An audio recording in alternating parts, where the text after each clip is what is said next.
అనంతపురం జిల్లా press reports అందరికీ మా కుటుంబం తరపున వందనాలు ధన్యవాదాలు తెలియజేసుకుంటున్నాం సార్. నా పేరు ఎన్జి నరసింహులు సార్. నేను అనంతపురం జిల్లా గార్లదిన్నె మండలము పాతకల్లూరు ప్రాథమిక పాఠశాల హెడ్ మాస్టర్గా పనిచేస్తున్నాను సార్. నేను 1995లో నేను ఉద్యోగంలో చేరినాను, ఓడిసి మండలము సీఎంపల్లి. తర్వాత 2011లో నాకు కూడేరు నుంచి కలగల నుంచి నాకు ప్రమోషన్ వచ్చింది. 2011లో చెట్టూరుకి వెళ్ళాను ప్రమోషన్ మీద. ఎస్జీ టీచర్ నుంచి పిఎస్హెచ్ఎంగా ప్రమోషన్ మీద వెళ్ళాను. ఆ ప్రమోషన్ మీద వెళ్ళేటప్పుడు నాకు 4 ఇంక్రిమెంట్ రావాల్సి ఉండేది. ఒకటి వార్షిక ఇంక్రిమెంటు, 12 ఇయర్స్ ఇంక్రిమెంటు, ప్రమోషన్కి 2 ఇంక్రిమెంట్లు, ఇలా 4 రావాల్సి ఉండేటివి. అప్పట్లో సంబంధిత డిడిఓ గారు చెట్టూరులో 4 రావాల్సిన ఇంక్రిమెంట్లకు బదులుగా 3 ఇంక్రిమెంట్లు మాత్రమే చేశారు. ఆ ఒక్కటి పొరపాటు మర్చిపోయినారో లేకపోతే ఏమైందో తెలియదు. ఆ తర్వాత నా తోటి టీచర్లు నాకు చెప్పారు, నీకు ఇంక్రిమెంట్ మాకంటే తక్కువ ఉంది కదా అని నాతో పాటు చేయని ఉపాధ్యాయులు నాకు తెలియజేసి వాళ్ళు ఎస్ఆర్ కూడా ఇచ్చినారు నాకు. ఈ ఇంక్రిమెంట్ నువ్వు కూడా చేయించుకో మాతో పాటు నీకు కూడా అని చెప్పి అన్నారు. నాకు వాళ్ళకు అప్పట్లో 500 ఉండే తేడా, ఇప్పుడు 2000 తేడా ఉంది నాకు వాళ్ళకి నెలకి. ఆ విధమైనటువంటి దీనికోసము ఆ రోజు వాళ్ళు ఎస్ఆర్ ఇస్తే నేను చెట్టూరు ఎంఈఓ గారికి సార్ నాకు ఇట్లా తక్కువ ఉందంటే బిల్లు చేయించుకోండి అన్నారు. అనంతపురంలో ప్రస్తుతం డిఓ ఆఫీస్లో పనిచేస్తున్న గురుముని కృష్ణ అనే సార్ దగ్గర వెళ్ళి అప్పుడు నేను ఇంక్రిమెంట్ అది బిల్లు చేయించుకున్నాను. అప్పట్లోనే 2018కి 5/1/2018కి 92,223 రూపాయలు బిల్లు వస్తుంది. నీకు రాబో కాలంలో కూడా నీకు ఇంక్రిమెంట్ యాడ్ అవుతుందని చెప్పి అప్పుడు గురుముని కృష్ణ గారు బిల్లు చేయించారు. ఆ బిల్లు చేయించిన వెంటనే నేను చెట్టూరు ఎంఈఓ గారికి ఇచ్చాను. అప్పట్లో శ్రీధర్ గారు ఉన్నారు 2018-19లో. అప్పుడు చెట్టూరు ఎంఈఓ గారికి ఇస్తే ఆ బిల్లులో ఏం చేశారంటే, అప్పుడు నా పేరు ఎన్జి నరసింహులు, మా పక్క స్కూల్ యాటకలని చెట్టూరు మండలంలో ఉన్న మరొక ఉపాధ్యాయుడు పిఎస్హెచ్ఎం శెట్టి నరసింహులు అనేటువంటి ఉపాధ్యాయుని పేరు, ఆయన అకౌంట్ నెంబరు, ఆయన బిల్లు నెంబరు, ఆయన ఐడి నెంబరు పైన పెట్టి నా బిల్లు లోపల పెట్టి చెట్టూరు మండలం నుంచి నా బిల్లు కళ్యాణ్ ట్రెజరీకి పంపించారు. నేను ట్రెజరీ చుట్టూ తిరుగుతున్నా. నేను సార్ నాకు బిల్లు పెట్టారు 92,000, నాకు ఇంక్రిమెంట్ అరియర్స్ అని వస్తుంది కదా దానికి తిరుగుతున్నానంటే వాళ్ళు కొద్ది రోజుల తర్వాత పైన వేరే పేరు ఉంది, కింద వేరే పేరు ఉంది, ఇదేందుగా నీ బిల్లుని వెనక్కి ఇచ్చేశారు. మరి తిరిగి వెళ్ళి ఆ చెట్టూరు శ్రీధర్ గారిని అడిగినాను, ఈ విధంగా ఉంది సార్ అంటే, మరి నువ్వు బిల్లు చేయించుకొని కరెక్ట్ చేసుకోపో అదేం చెప్పన్నారు. మళ్ళీ చేసేపోతే వాళ్ళు ఇంకా బిల్లు మళ్ళీ చేయలేదు. అప్పట్లో నేను వీరపాండ్యన్ కలెక్టర్ గారికి అర్జీ ఇచ్చినాను, నాకు ఇట్లా ఇంక్రిమెంట్ మిస్ అయిందని. అతనిది ఎందుకు మీరు తప్పుదో పట్టించారో, అతనికి రావాల్సిన ఇంక్రిమెంటు శెట్టి నరసింహులు, శివానంద, చెట్టూరు ఎంబీఓ శ్రీధర్ గారు మీరు ఎందుకు తప్పుదో పట్టించారు అతని అని చెప్పి అప్పట్లో వీరపాండ్యన్ గారు, జనార్దనాచార్య డిఓ గారు వాళ్ళకి ముగ్గురికి సోకాజు నోటీస్ ఇచ్చారు. అప్పట్లోనే మాకే సోకాజు నోటీసులు ఇప్పిస్తావా, నువ్వు ఒక elementary school BS head master నువ్వు చెట్టూరు అని చెప్పి కక్షతో నీకు అసలు ఇంక్రిమెంటే రాదు, ఏం చేసుకోపో అని చెప్పి అప్పటి నుంచి మొదలుపెట్టారు నన్ను. అప్పుడు జనార్దనాచార్య గారి దగ్గరికి వచ్చి నేను ధర్నా చేశాను. వారం రోజుల పాటు ధర్నా చేస్తే అప్పుడు ఎవరు ఆడిటర్ రామచంద్ర రెడ్డి గారితో ఇతనికి ఇంక్రిమెంట్ రాదని చెప్పి పొంతన లేని ఒక రిపోర్ట్ రాసి నాకు ధర్నా విరమింపు చేశారు. డిఓ జనార్దనాచార్యుల గారి దగ్గర నుంచి నేను విరమించినాను. ఆ తర్వాత 2018-19లో ఇప్పుడు ప్రస్తుతం కడప ఆర్జేడీగా ఉన్న శామ్యూల్ గారు అనంతపురం డిఓగా ఉన్నారు. అనంతపురం డిఓ శామ్యూల్ గారు ఉన్నప్పుడు కూడా వెళ్ళి సార్ నాకు ఇంక్రిమెంట్ మిస్ అయింది, నాకు ఈ విధంగా రావాలని చెప్పని అడిగి అర్జీలు ఇచ్చుకున్నాను. ఆయన ఆర్జేడీ గారు అప్పుడు శామ్యూల్ గారు డిఓగా దాన్ని ఖాతరు చేయలేదు. మళ్ళీ అనంతపురం కలెక్టర్ శ్రీధర్ గారి దగ్గరికి వెళ్ళి అప్పుడు ఉన్న కలెక్టర్ గంధం చంద్రుడు గారి దగ్గరికి వెళ్ళి నేను అర్జీ ఇచ్చుకున్నాను. అప్పుడు ఆ అర్జీ కూడా నా గంధం చంద్రుడు గారి సమక్షంలోనే డిఓ శామ్యూల్ గారు అప్పట్లో తీసుకున్నారు. అర్జీ తీసుకొని సరేలే అన్నారు.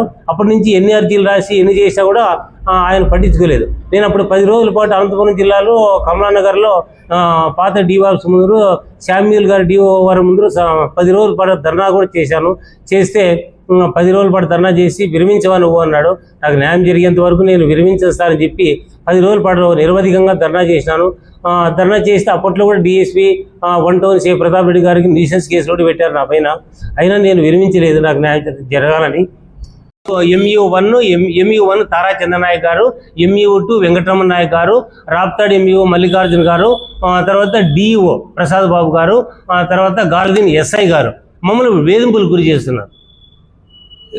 వేధింపులకు గురి చేస్తూ వాళ్ళు తప్పుడు రిపోర్ట్లు పంపిస్తే MU ప్రసాద్ బాబు గారు దాన్ని ఎంక్వైరీ చేయకుండా వెంటనే 14వ తేదీ 15వ తేదీ మా పైన FIR కేసులు కట్టినారు. 3 రోజులు పూర్తి కాకనే దీన్ని ఎంక్వైరీ చేయకుండా నన్ను అన్యాయంగా సస్పెండ్ చేశారు. ఉద్యోగంలో నుంచి నాకు 21 జూలై 21, 25 ఇప్పటికి 6 నెలలు అవుతాను సార్. నన్ను పూర్తిగా సస్పెండ్ చేసి 6 నెలలు అవుతుంది. మా మీద అన్యాయంగా సస్పెండ్ చేశారు, అక్రమ కేసులు బనాయించారు. ఆ వేధింపులకు గురి చేస్తూ నేను SP గారికి 2 సార్లు అర్జీ కూడా ఇచ్చుకున్నాను. అది SI గారు దానిపైన విచారణ చేయలేదు. మేము MU చెప్పినట్టు మీ పైన కేసులు కట్టాం సార్, మీరు వాళ్ళపైన కూడా కేసులు కట్టండి, వాళ్ళు కూడా తప్పులున్నాయని నిర్బంధించారు, హైవేలో అటాక్ చేశారు మమ్మల్ని. అంటే వాళ్ళు పోలీసు వాళ్ళు ఏమంటున్నారంటే మేము పై అధికారులు చెప్తే కడతాం, లేకపోతే మేము కట్టం. అట్లా మీ పైన ప్రెజర్ వచ్చింది కాబట్టి కడప RJD DO అందరూ చేశారు కాబట్టి మేము కేసులు కట్టాం 132వి, మేమైతే వాళ్ళపైన కట్టమన్నారు. ఆ విధంగా వేధిస్తున్నారు. మాకు వచ్చేసి అక్రమ కేసులు అన్యాయంగా కట్టారు, అవి ఎత్తివేయండి అడుగుతున్నాము. అక్రమంగా అన్యాయంగా నన్ను సస్పెండ్ చేశారు. 6 నెలలు అయింది సస్పెండ్ చేసి. DO ప్రసాద్ బాబు గారు సస్పెండ్ చేశారు. వాళ్ళు తప్పుడు రిపోర్ట్లు, పొందలేని రిపోర్ట్లు తీసుకొని DO ప్రసాద్ బాబు గారు విచారణ చేయకుండా వాళ్ళు చేశారు. గాలిదిన్ SI గారు కూడా ఆ విచారణ చేయకుండా వాళ్ళు ఏం చెప్తే తప్పుడు కేసులు మా పైన కట్టారు, అవి నా పైన నా కొడుకు పైన అని మాకు న్యాయం చేయండి అని అడుగుతున్నాం సార్. అంతవరకే 2016లోనే నేను చంద్రబాబు నాయుడు గారితో అవార్డు కూడా తీసుకున్నాను. జాతీయ ఉత్తమోపాధ్యాయుడు, రాష్ట్ర ఉత్తమోపాధ్యాయ అవార్డు కూడా నేను తీసుకున్నాను. ఏ రాములమ్మ గార్లదిండ మండలంలో PSHMగా పాతకల్లూరులో ఇంజనీర్సింగ్ టీచరు నా భర్త పనిచేస్తున్నాడు. దాదాపు 7 ఏళ్ల నుంచి పోరాడుతున్నాడు ప్రియాడికల్ ఇంక్రిమెంట్ కోసము.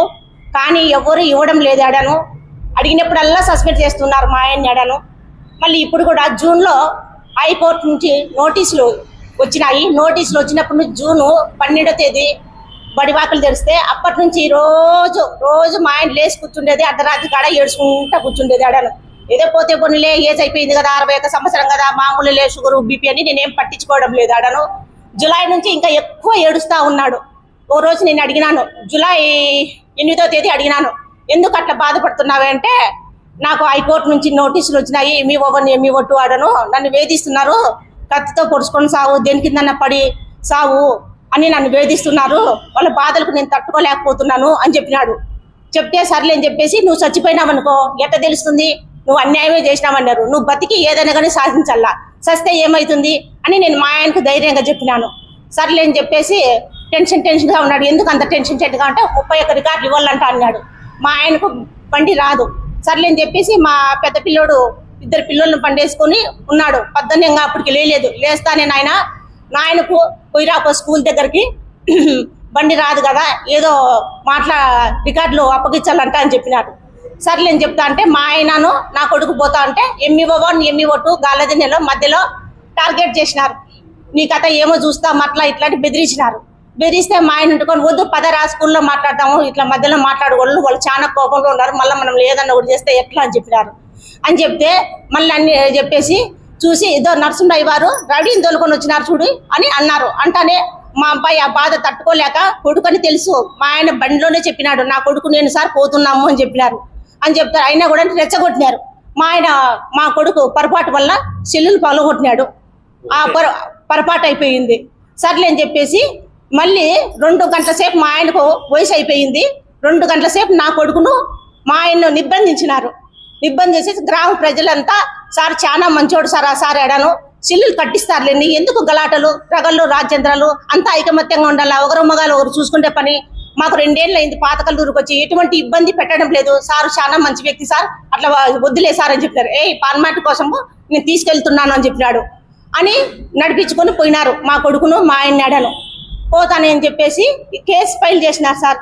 కేసు ఫైల్ చేసినారు. మళ్ళీ వాళ్ళ మీద పెట్టలేదు కేసు. మేము 6 నెలల నుంచి అడుగుతున్నాం, సరే సార్ జరిగింది, పొరపాటే జరిగింది, కేసు పెట్టినారు MU1 మా కేసు కూడా తీసుకోండి దయచేసి, మా కేసు కూడా తీసుకోండి సార్, ఉద్యోగం వచ్చే పిల్లోడు, మా ఆయనకు వయసు అయిపోయేది, ఏదన్నా ఓటు అయితే మేము చాలా కష్టం అయిపోతాం సార్, 15 నెలలే ఉంది ఇంకా రిటైర్మెంట్, దయచేసి ఎందుకు సార్ మనకు పొట్లాట్లు. నేను అక్కడ గాలదిన్న పోలీస్ స్టేషన్లో MU1 ఇద్దరిని మొరపెట్టుకున్నాను సార్, కాళ్ళు ఒకటి పట్టుకోలేదు సార్, దయచేసి ఏదో సార్ చూడండి సార్, మీరు ఆఫీసర్లు కదా అని చెప్పినాను. నా మాట ఏమాత్రం వాళ్ళు కేర్ చేయలేదు సార్. ఎందుకంటే ప్రసాద్ బాబు డిఓ సార్ కూడా ఎంక్వైరీ చేయకోకుండా సస్పెండ్ చేసినారు సార్. ఇప్పుడు 6 నెలలు పూర్తయి 7 పడింది. కనీసం ఆయన ప్రెస్ మీటింగ్ పెట్టే కూడా భయపడుతున్నాడు. 15 నెలలు అయింది. మళ్ళీ వాళ్ళు కక్షపూర్వకంగా పెట్టుకొని మాకు రిటైర్మెంట్ డబ్బులు రాకుండా చేస్తారేమో అని. ఇప్పుడు 2 నెలల వరకు అర్ధ జీతాలు వేయడం లేదు సార్. మేము ఇంటిలో 45,000 కట్టాలా, అది కూడా పైనతో ఇంటికి నోటీసులు వస్తున్నాయి. ఆడను 2 నెలలకు ఒకసారి జీతాలు వేస్తున్నారు సార్. మొన్న కూడా కరెంట్ బిల్లు కూడా కట్ చేసిపోయినారు.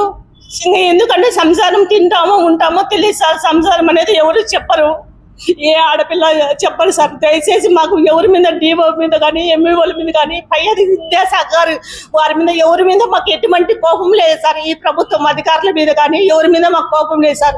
ఆ కేసు మాకు కంప్లీట్ తీసుకొని ఏదైనా మావలసింటే మేము కోర్టులో మాట్లాడుకుంటాం సార్. మా కేసు తీసుకోలేదు సార్. పోలీస్ అధికారులు మా కేసు తీసుకోవాలా. డిఓ సార్ కూడా దయచేసి మాకు సస్పెండ్ ఎత్తేసి మా ఆయన డ్యూటీలోకి తీసుకోవాలని ప్రార్థిస్తున్నాను సార్. ఎవరు ఉండే ఎటువంటి ఉద్దేశాలు లేవు సార్. ఉత్తమ ఉపాధ్యాయుడు అవార్డు వచ్చింది, మళ్ళీ రాష్ట్ర అవార్డు కూడా వచ్చింది సార్. అడాను అందుకు సార్ అడాను వినియోగించుకుంటున్నాను సార్. నా వందనాలు. నా పేరు ప్రెస్ రిపోర్టర్స్ నా వందనాలు. నా పేరు రెడ్డప్ప. నేను జ్యుడిషియల్ డిపార్ట్మెంట్లో రిటైర్డ్ అయినాను. మరి ఇతనికి చాలా అన్యాయం జరిగింది. ఎందుకంటే ఇతను స్టేట్ మా డిస్టిక్ అవార్డు ఉత్తమ అవార్డు తీసుకున్నాడు. మరి స్టేట్లో కూడా ఉత్తమ అవార్డు టీచర్గా తీసుకున్నాడు. ఇతను సమైక్యాంధ్ర ఉద్యమంలో మన స్టేట్ కోసము 45 దినాలు ఆడ ఢిల్లీలో జంతర్ మంతర్లో వీళ్ళ కుటుంబం సమేతంగా స్టేట్కు అన్యాయం జరిగిందని అక్కడ నిరాహార దీక్ష 1,50,000 ఖర్చుతో, సొంత ఖర్చుతో ఎవరు చేయని పని ఇతను చేసి ఇతనికి ఒక ప్రపంచ సమైక్యత కుటుంబం అని ఒక ఉత్తమ అవార్డు కూడా ఇచ్చినారు. ఇతను నిజాయితీపరుడు. ఎందుకంటే టీచర్లలో ఇతను పిల్లలకు అన్యాయం చేసే మనిషి కూడా కాదు. ఇతను చాలా నిజాయితీగా ఇతనికి రావాల్సిన ఇంక్రిమెంట్ కోసం కొట్లాడతా అంటే మరి మన దేశంలో ఇట్లా అన్యాయస్తులకు న్యాయం ఉంటుంది. దీన్ని కాపాడేది ఒక ప్రెస్ రిపోర్టర్స్, ఒక దేవుడు అనేవాడు. ఎందుకంటే ప్రెస్ రిపోర్టర్స్ అనుకుంటే సాధించలేదంటూ ఉండదు. మరి ఎవరినైనా ఇబ్బంది పెట్టాలంటే ఎంత పెద్ద రాజకీయ నాయకుని కానీ ఎంత పెద్ద లీడర్ని కానీ మీ ప్రెస్ రిపోర్టర్స్ అనుకుంటే చేయొచ్చు. ఇతన్ని నిజాయితీ పడు టీచరు, ఇతని కుటుంబం రోడ్లో ఉందని నేను మీకు అందరికీ విన్నవించుకుంటున్నాను. ఇతనికి తగిన న్యాయం చేస్తారని ప్రార్థిస్తున్నాను. అది కూడా ఇతను తన సేవలు చాలా సమైక్యాంధ్ర ఉద్యమంలో కూడా మరి కరోనా టైంలో కూడా ఇతను ఎన్నో సేవలు చేశాడు. హాస్పిటల్లో చిన్నగాయలు వంచి ఇతను సొంత లెక్కతో.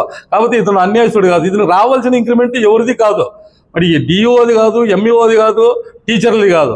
ఇతని రావాల్సిన ఇంక్రిమెంట్ కోసం కొట్లాడతా అంటే వాళ్ళకు జరిగే అన్యాయం ఏమి? ఇతను హైకోర్టు పోకూడదని, నిజాయితీ పోకూడదని చాలా వేధిస్తున్నారు. నేను దానికోసం నేను కూడా డిస్ట్రిక్ట్ కోర్టులో పనిచేసినాను. మరి నాకు కూడా ఎలాంటి నాకు సమస్యలు లేవు. మరి నేను కూడా అన్యాయస్తుడేం కాదు. ఇతను న్యాయస్తుడని ఇతనంటే నేను ఒకనే వచ్చినాను.